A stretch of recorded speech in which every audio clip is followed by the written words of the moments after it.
আল্লাহ পাক রব্বুল আলামিন বলেন, আমার বন্ধুকে আমি এমন ভাবে একত্রিত করলাম, তীর যেরকম ভাবে ধনুক থেকে ছাড়া হয়, ধনুক থেকে একটা, তীর যায় একটা। আমি আমার বন্ধুকে এমন ভাবে একত্রিত করলাম, আইরে মক্কার কাফের মুশরিক গুলো আমার নবী কেমন ভাবে তারা আক্রমণ করেছেন। তায়েফের ময়দানে আমার নবীকে নিয়ে তারা এমন ভাবে আক্রমণ করেছেন, পাথর নিক্ষেপ করেছেন, নবীর শরীর থেকে জর্জর করে রক্ত পড়ে, রক্ত পড়তে পড়তে জুতার সঙ্গে আঠা লেগে যায়। তায়েফের কাফের গুলো পাগলা কুকুর লেলে দিয়েছেন আমার বন্ধুর উপর। তায়েফের কাফের গুলো 21 দিন পর্যন্ত গেটের মধ্যে বসা ছিলেন। তায়েফের কাফের গুলো আমার নবীকে ঢুকতে দেয় নাই। আমার বাবাজিরা, আমার আল্লাহ পাক রব্বুল আলামিন বলেন, আমার বন্ধু কষ্ট করতে করতে পেটের মধ্যে পাথর বেঁধেছে। মক্কার কাফের গুলো তারা বলে, হে মুহাম্মদ, তোমার আল্লাহ কোথায়, তোমার আল্লাহ কোথায়? তখন আমার আপনার নবীকে আল্লাহ পাক রব্বুল আলামিন এরকম কাছে নিয়েছেন।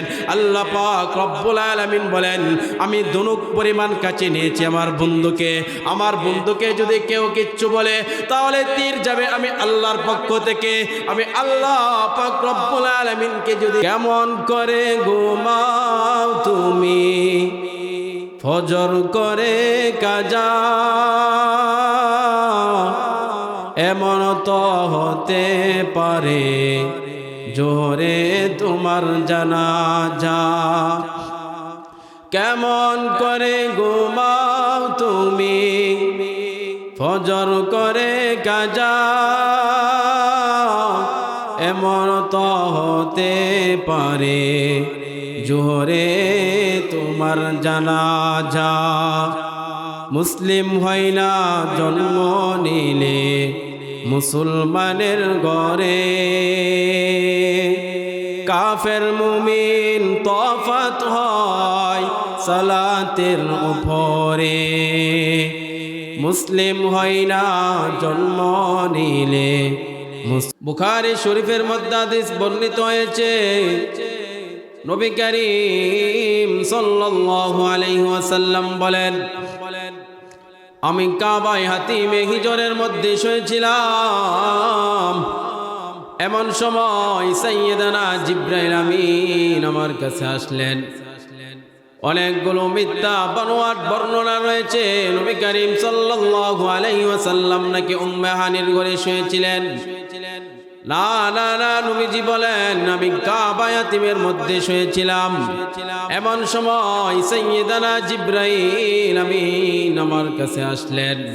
সাইয়েদানা জিবরাইল আমিন আমার কাছে যখন আসলেন, আমি লক্ষ্য করে দেখলাম জিবরাইল আলাইহিস সালাতু ওয়াস সালামের সঙ্গে একটি বাহন, আর এই বাহনের নাম হচ্ছে বুরাক। আল্লাহর নবী বলেন, সাইয়েদানা জিবরাইল আমার কাছে আসে আমাকে শুয়ে দিলেন। আমাকে শোয়ানোর পর আমার বুক থেকে নাভি পর্যন্ত কেটে ফেললেন, আমার বুক থেকে নাভি পর্যন্ত ছিঁড়ে ফেললেন। আমার বুক থেকে নাভি পর্যন্ত কেটে সাক্ষ্যে সদর অর্থাৎ বক্ষ বিতরণ করলেন। নবীজি বলেন, ফাস্তাখরাজা কলবি, জিবরাইল আমিন আমার বুক থেকে নাভি পর্যন্ত কেটে আমার হৃৎপিণ্ডটা বের করলেন।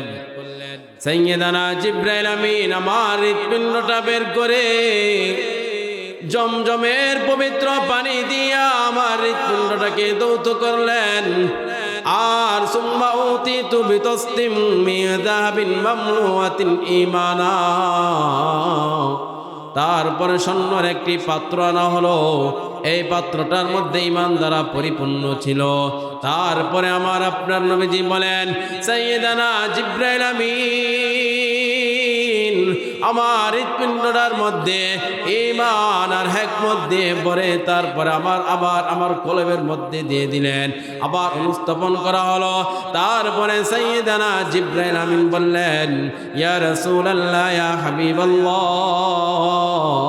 আপনি বুরাকের মধ্যে উঠেন। আমার বাবাজিরা, বুরাক কি আর ব্যাখ্যা আমি আপনি করা লাগবে না।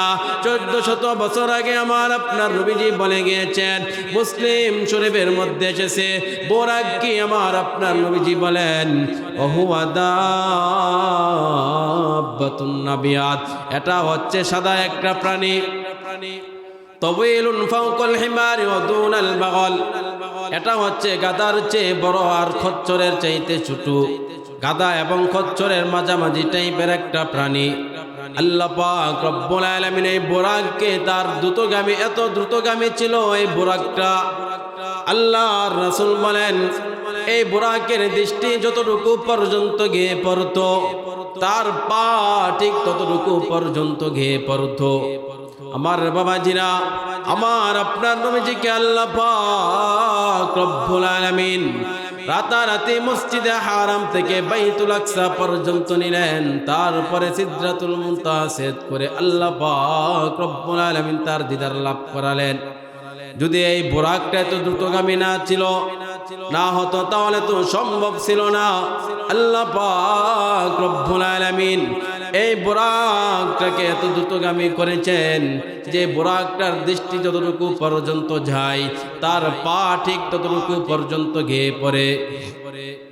সাইয়েদানা জিবরাইল আমিন বললেন, নবী আপনি বোরাকের মধ্যে ওঠেন। আমার আপনার নবীজি বোরাকের মধ্যে উঠলেন। বোরাকে চড়ে আমার আপনার নবীজি মসজিদ আকসার মধ্যে চলে যায়। মসজিদ আকসায় গিয়ে আমার আপনার নবীজি এই বাহনটাকে, মসজিদ আকসার সামনে একটা খুঁটি ছিল, এই খুঁটির মধ্যে তার বাহনটা বাঁধলেন। আল্লাহর নবী বলেন পৃথিবীর অন্য অন্য নবীরা তারা তাদের বাহনের রশিটা এই দড়ির মধ্যে বাঁধতেন, খুঁটির মধ্যে বাঁধতেন। আমি নবীও আমার বাহনের রশিটা এই খুঁটির মধ্যে বাঁধলাম। তারপর খুঁটির মধ্যে বাঁধার পর নবী বলেন থুম্মা দাখালতুল মসজিদ, আমি মসজিদের মধ্যে প্রবেশ করলাম। তারপরে ফাসাল্লাইতু ফীহি রাকাতাইন, আমি মসজিদে প্রবেশ করে 2 রাকাত নামাজ আদায় করলাম। আর আল্লাহ পাক রব্বুল আলামিন আমার সম্মানার্থে পৃথিবীর সর্বপ্রথম মানুষ, পৃথিবীর সর্বপ্রথম নবী বাবা আদম আলাইহিস সালাতু ওয়াস সালাম থেকে নিয়ে ঈসা আলাইহিস সালাতু ওয়াস সালাম পর্যন্ত যত নবী রাসূলগণ আল্লাহ পাক রব্বুল আলামিন প্রেরণ করেছেন, আল্লাহ পাক রব্বুল আলামিন সকল নবী রাসূলদেরকে বাইতুল মুকাদ্দাসে উপস্থিত করালেন, হাজির করালেন। আর আমার আপনার নবীজিকে সাইয়েদানা জিবরাইল আমিন বললেন ইয়া রাসূলুল্লাহ, ইয়া হাবিবাল্লাহ, আজকে সমস্ত নবীরা এখানে উপস্থিত হয়েছে, আপনি সমস্ত নবীদের ইমাম হয়ে যাবেন। আল্লাহ পাক রব্বুল আলামিন তার বন্ধুকে তো সম্মান দিয়েছেন, ইজ্জত দিয়েছেন। আমার বাবাজিরা, মেরাজ এমন এক গুরুত্বপূর্ণ মেরাজ, পৃথিবীর কোন নবী রাসূলদেরকে আল্লাহ পাক রব্বুল আলামিন মেরাজ করান নাই। আল্লাহ পাক রব্বুল আলামিনকে দেখতে চেয়েছিলেন মুসা কালিমুল্লাহ তোর পারে যায়, তোর পারে যাইয়া আল্লাহ পাক রব্বুল আলামিনের সঙ্গে কথা বলেন। পয়গম্বর মুসা কালিমুল্লাহ একদিন বলতেছে রব্বুল আলামিন আমি আপনাকে একটু দেখতে চাই, বারবার আমি আপনার সঙ্গে কথা বলি, আমি আপনাকে দেখি না। আল্লাহ পাক রব্বুল আলামিন বলেন লান তারানি মুসা, তুমি আমাকে দেখতে পারবে না। আল্লাহ পাক রব্বুল আলামিনের সঙ্গে বারবার পেরাপেরি করার পর আল্লাহ পাক রব্বুল আলামিন তার কান আঙ্গুলের নূরের তাজাল্লি একটু দিয়েছিলেন। পয়গম্বর মুসা কালিমুল্লাহ সঙ্গে সঙ্গে বেহুশ হয়ে গিয়েছিলেন। আমার বাবাজিরা, আল্লাহ পাক রব্বুল আলামিন পৃথিবীর মধ্যে 1,24,000 মতান্তরে 2,24,000 নবী রাসূলগণ প্রেরণ করেছেন। কাউকে মেরাজ করার নাই, কাউকে আল্লাহ পাক রব্বুল আলামিনের দিদার লাভ করার নাই। আমার আপনার নবীজিকে আল্লাহ পাক রব্বুল আলামিন এত সম্মান দিয়েছেন, মর্যাদা দিয়েছেন। মসজিদ আকসার মধ্যে সকল নবীরা উপস্থিত হয়েছেন। সকল নবীদের উপস্থিতিতে আমার আপনার নবীজি 2 রাকাত নামাজ আদায় করলেন। 2 রাকাত নামাজ আদায়ের মাধ্যমে আল্লাহ পাক রব্বুল আলামিন আমার আপনার নবীকে সাইয়্যিদুল মুরসালিন, ইমামুল মুরসালিন বানিয়ে দিয়েছেন। বলেন না সুবহানাল্লাহ। তো মসজিদ আকসার মধ্যে আল্লাহর রাসূল উপস্থিত হলেন। তার সম্মানার্থে সকল নবী রাসূলদেরকে মসজিদে আকসায় উপস্থিত করালেন। 2 রাকাত নামাজ আদায় করলেন। তারপরে সাইয়েদানা জিবরাইল আমিন আমার আপনার নবীজিকে সমস্ত নবীদের সাথে সাক্ষাৎ করাচ্ছেন, মুসাফা করাচ্ছেন, একে অপরের সাক্ষাৎ করতেছেন, মুসাফা করতেছেন। এই যে মসজিদে হারাম থেকে বাইতুল্লাহ শরীফ থেকে মসজিদে আকসা পর্যন্ত যে গেলেন, এটাকে বলা হয় আরবিতে ইসরা বলা হয়। মসজিদে হারাম থেকে মসজিদে আকসা পর্যন্ত যে সফর করেছেন এটাকে বলা হয় ইসরা। এই ইসরা সম্পর্কে আল্লাহ পাক রব্বুল আলামিন তিনি তার কালামুল্লাহর মধ্যে কালামুল্লাহর 17 নম্বর সূরা বানী ইসরাইলের 1ম নম্বর আয়াতের মধ্যে আল্লাহ পাক রব্বুল আলামিন বলেন, এই যে সফর করেছেন ইসরা সম্পর্কে আল্লাহ বলেন, সুবহানাল্লাযী ইয়াসরা বিআবদিহি লাইলাম মিনাল মাসজিদিল হারাম ইলাল মাসজিদিল আকসাল্লাযী বারাকনা হাওলাহু লিনুরিয়াহু মিন আয়াতিনা ইন্নাহু হুয়াস সামিউল বাসীর। আল্লাহ পাক রব্বুল আলামিন বলেন, পবিত্র সে মহান, পবিত্র সুমহান সেই সত্তা যিনি তার বান্দাকে ইসরা রাতের বেলা 900 ভ্রমণ করেছেন। মসজিদে হারাম থেকে মসজিদে আকসা পর্যন্ত নিলেন। মসজিদে হারাম থেকে মসজিদে আকসা পর্যন্ত আমার আপনার নবীজিকে আল্লাহ পাক রব্বুল আলামিন নিলেন।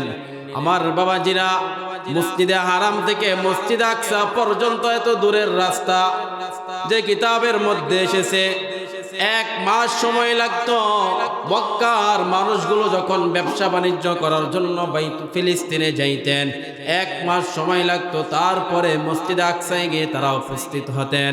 আমার বাবাজিরা, মেরাজ সম্পর্কে আলোচনার শুরুতে আল্লাহ পাক রব্বুল আলামিন বলেছেন সুবহান। আল্লাহ পাক রব্বুল আলামিন ইচ্ছা করলে সব কিছু সম্ভব হয়ে যায়। আল্লাহ এই কারণেই বলেছেন সুবহান, আমি পুত পবিত্র বারাক আল্লাহ, আমি কোন বললে ফায়াকুন হয়ে যায়। আমার বাবাজিরা, বুরাক হচ্ছে, এটা হচ্ছে একটা মাধ্যম। বুরাকের মাধ্যমে আল্লাহ পাক রব্বুল আলামিন আল্লাহর দিদারে গিয়েছেন।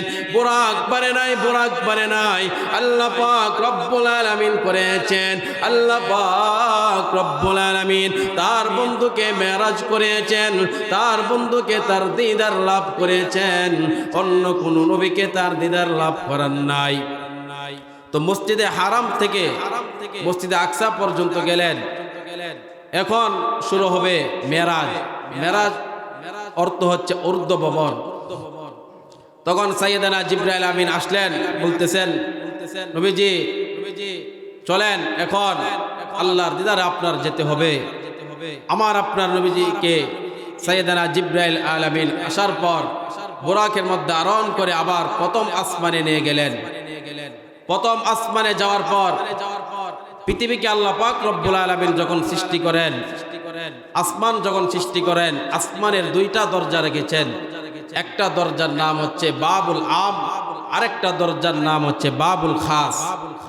বাবুল আম যে দরজাটা রয়েছে, এই দরজাটা দিয়ে সমস্ত ফেরেশতারা প্রতিদিন উঠানামা করে, এটা হচ্ছে বাবুল আম দরজাটা। আর বাবুল খাস যে দরজাটা আল্লাহ পাক রব্বুল আলামিন করেছেন, এই দরজাটা একমাত্র মেরাজের জন্য আমার আপনার নবীজির জন্য করেছেন। বলেন না সুবহানাল্লাহ। বাবুল আম দরজায় গিয়ে জিবরাইল আমিন কোরআনারা দিলেন। আল্লাহর রাসূল সাল্লাল্লাহু আলাইহি ওয়াসাল্লামকে জিবরাইল আমিন নিয়ে গেলেন। দরজা থেকে আওয়াজ আসলো, কে? জিবরাইল বলতেছেন, না জিবরাইল, আমি জিবরাইল। বলতেছেন, না না, অনুমতি নাই।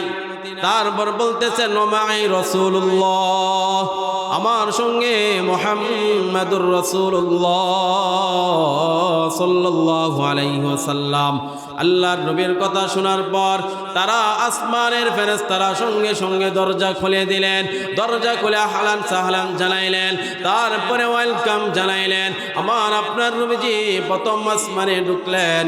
প্রথম আসমানে ঢোকার পর আমাদের বাবা আদম আলাইহিস সালাতু ওয়াস সালামের সঙ্গে সাক্ষাৎ হয়ে যায়। আল্লাহর নবীজি আদম আলাইহিস সালাতু ওয়াস সালামের সঙ্গে সালাম আদান প্রদান করলেন, কিছু কথাবার্তা বলেন, তারপর বিদায় নিয়ে দ্বিতীয় আসমানে চলে গেলেন। তারপর করানারা দিলেন, আসমানের ফেরেশতারা দরজাগুলো খুলে দিলেন। দ্বিতীয় আসমানে ঢোকার পর দ্বিতীয় আসমানে সাক্ষাৎ হয়ে যায়। ইয়াহইয়া এবং ঈসা আলাইহিস সালাতু ওয়াস সালামের সঙ্গে সাক্ষাৎ হয়ে যায়, তাদের সাথে সালাম আদান প্রদান করলেন। তারপরে তৃতীয় আসমানে চলে গেলেন। তৃতীয় আসমানে যাওয়ার পর ওইখানে সাক্ষাৎ হয়ে যায় পয়গম্বর ইউসুফ আলাইহিস সালাতু ওয়াস সালামের সঙ্গে সাক্ষাৎ হয়ে যায়। ইউসুফ আলাইহিস সালাতু ওয়াস সালামের সঙ্গে বিদায় নেওয়ার পর চতুর্থ আসমানে চলে গেলেন। চতুর্থ আসমানে যাওয়ার পর চতুর্থ আসমানে সাক্ষাৎ হয়ে যায় সাইয়্যিদানা ইদ্রিস আলাইহিস সালাতু ওয়াস সালামের সঙ্গে সাক্ষাৎ হয়ে যায়। পঞ্চম আকাশে গেলেন। পঞ্চম আকাশে ফেরেশতারা দরজাগুলো খুলে দেওয়ার পর ওই আসমানে সাক্ষাৎ হয়ে যায় সাইয়্যিদানা হারুন আলাইহিস সালাতু ওয়াস সালামের সঙ্গে সাক্ষাৎ হয়ে যায়। পঞ্চম আকাশ থেকে ষষ্ঠ আসমানে চলে গেলেন। ষষ্ঠ আসমানে গিয়ে কোরআনারা দিলেন, আসমানের ফেরেশতারা দরজাটা খুলে দিলেন। তারপর দরজা যখন খুলে দিলেন পয়গম্বর মুসা কালিমুল্লাহর সঙ্গে সাক্ষাৎ হয়ে যায়। মুসা কালিমুল্লাহকে সালাম আদান প্রদান করলেন। মুসা কালিমুল্লাহ থেকে যখন বিদায় নিয়ে চলে যাবেন পয়গম্বর মুসা কালিমুল্লাহ কাঁদতে শুরু করে দিয়েছেন। মার বাবাজিরা, আল্লাহর নবী ডাক দিয়ে বলেন, ও পয়গম্বর মুসা কালিমুল্লাহ, তুমি কেন কান্নাকাটি শুরু করে দিয়েছো? পয়গম্বর মুসা কালিমুল্লাহ ডাক দিয়ে বলেন, পৃথিবীর মধ্যে সর্বশেষে আপনি এসেছেন। আপনাকে আল্লাহ পাক রব্বুল আলামিন এত মর্যাদা দিয়েছেন, এত সম্মান দিয়েছেন। শুধু আপনাকে সম্মান দেয় নাই, আপনার উম্মতকেও আল্লাহ পাক রব্বুল আলামিন এত সম্মান দিয়েছেন। আপনার উম্মত পৃথিবীর মধ্যে সবার পরে এসেছে, কিন্তু দুনিয়ার মধ্যে তো সম্মান আর ইজ্জত পেয়েছেন। শুধু দুনিয়ার মধ্যে নয়, কঠিন হাসরে মুহাশরে আল্লাহ পাক রব্বুল আলামিন আপনার উম্মতকে তো সম্মান দিয়েছেন। আল্লাহ পাক রব্বুল আলামিন আপনার উম্মত এবং আপনাকে তো সম্মান দিয়েছেন। কঠিন হাসরে মুহাশরে আল্লাহ পাক রব্বুল আলামিনের কাঠগড়ায় আপনার উম্মত সর্বপ্রথম দাঁড়াবে। আমার বাবাজিরা, আমার আপনার নবীজি বলেন, অনেক লম্বা হাদিস, আল্লাহর নবী বলেন, জান্নাতে দরজা ততক্ষণ পর্যন্ত খোলা হবে না যতক্ষণ না পর্যন্ত আমি নবী না যাব। আমি নবী যখন যাব তারপরে জান্নাতের দরজা খোলা হবে। জান্নাতের দরজা খোলা হওয়ার পর আমি নবী আগে জান্নাতের মধ্যে ঢুকবো। উম্মতের মধ্যে সবার আগে জান্নাতে ঢুকবে আমার উম্মতরা। বলেন না সুবহানাল্লাহ। পঞ্চম ষষ্ঠ আকাশ থেকে এখন সপ্তম আসমানে গেলেন। সপ্তম আসমানে গিয়ে সাক্ষাৎ হয়ে গেলেন পয়গম্বর ইব্রাহিম খলিলুল্লাহর সঙ্গে। ইব্রাহিম খলিলুল্লাহকে দেখতেছেন আল্লাহ পাক, তার বন্ধু দেখতেছেন। ইব্রাহিম খলিলুল্লাহ বাইতুল মামুরের প্রাচীরের মধ্যে হেলান দিয়ে বসে আছেন। আল্লাহর নবী দেখেন ইব্রাহিম খলিলুল্লাহ বাইতুল মামুরে হেলান দিয়ে বসে আছেন। আমার বাবাজিরা, আমাদের কাবা ঘর হচ্ছে, বাইতুল্লাহ হচ্ছে সৌদি আরবে, যে পৃথিবীর একেবারে সেন্টার এক জায়গায়, পৃথিবীর মাঝখানে হচ্ছে আমাদের কাবা। আর এই কাবার বরাবর হচ্ছে বাইতুল মামুর, 7 আসমানে।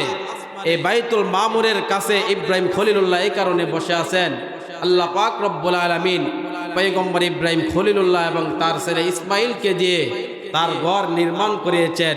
এর আদলে মহাব্বতে আল্লাহ পাক রব্বুল আলামিন তার বন্ধু ইব্রাহিম খলিলুল্লাহকে বাইতুল মামুরের মধ্যে রেখেছেন। আর এই বাইতুল মামুর সম্পর্কে আল্লাহর রাসূল বলেন, এই বাইতুল মামুরে প্রতিদিন 70,000 ফেরেশতা ঢুকে। যে 70,000 ফেরেশতা একবার ঢুকে, তারা আর দ্বিতীয়বার ঢুকার কোনো চান্স পায় না। বলেন না সুবহানাল্লাহ। তোমার বাবাজিরা, 7 আসমান পাড়ি দিয়ে এখন আল্লাহ পাক রব্বুল আলামিন তার বন্ধুকে কত মর্যাদা দিয়েছেন। মেরাজ অনেক লম্বা আলোচনা, সংক্ষেপে বলতেছি। আল্লাহর নবী তখন সিদরাতুল মুনতাহা পার করে আল্লাহ পাক রব্বুল আলামিনের কাছে চলে গিয়েছেন। বলেন না সুবহানাল্লাহ। যে কোরআনের মধ্যে এসেছে আল্লাহ পাক রব্বুল আলামিন তার বন্ধুকে এত কাছে নিয়েছেন।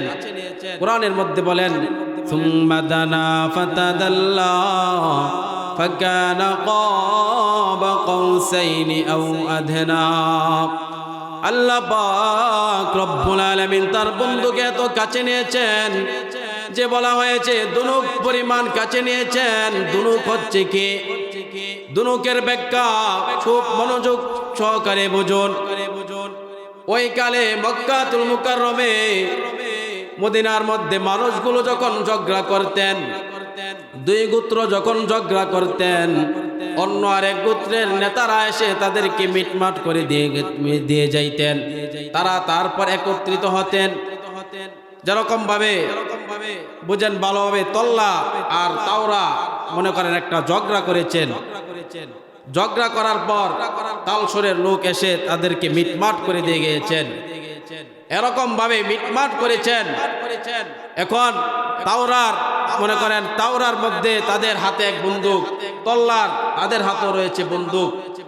তাদেরকে এখন এমন ভাবে মিটমাট করেছেন, একত্রিত করেছেন যে এখন তারা এমন ভাবে একত্রিত হলেন যে তাওরাকে যদি কেউ কিচ্ছু বলে, যে দুই বন্দুক এখন একজনের হাতে, দুই বন্দুক আর বুলেট হচ্ছে কয়টা? একটা।